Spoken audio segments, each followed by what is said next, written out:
আজকে আমার চেম্বারে একজন স্বামী স্ত্রী খোলা তালাক প্রদান করে।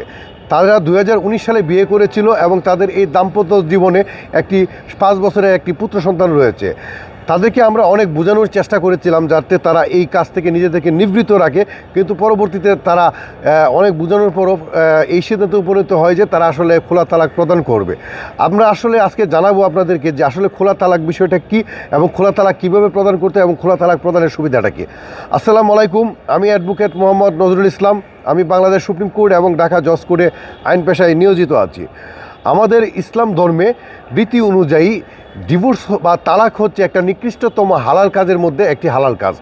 তো যদি কোনো স্বামী স্ত্রীর মধ্যে বনিবনা না হয়, সেই ক্ষেত্রে কিন্তু তারা একে অপরকে তালাক প্রদান করতে পারে দাম্পত্য সম্পর্কটা বিচ্ছিন্ন করে দেওয়ার জন্য। এই তালাকটি দুইভাবে হয়। একটা হচ্ছে এক পক্ষ যদি অন্য এক পক্ষ এককভাবে তালাক প্রদান করতে পারে, আরেকটি হচ্ছে উভয় পক্ষ সম্মিলিতভাবে যদি উপস্থিত হয়ে দুজনের সম্মতিতে যদি তালাক প্রদান করা হয়, সেটাকে বলা হয় খোলা তালাক।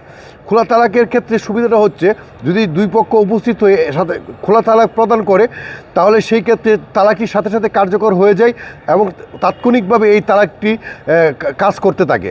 তাই আর যদি এক পক্ষ থেকে তালাক প্রদান করা হয়, তাহলে সেই ক্ষেত্রে 90 দিন সময় থাকে। এই 90 দিন সময়ের মধ্যে যে সালিসি পরিষদ থাকে তারা উভয় পক্ষকে ডাকে এবং উভয় পক্ষকে নোটিশ করে তারা চেষ্টা করে যে আসলে আপোষ মীমাংসা করা যায় কিনা।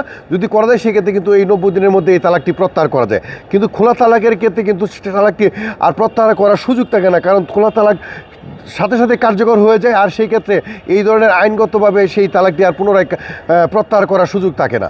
ধন্যবাদ, ভালো থাকবেন, সুস্থ থাকবেন।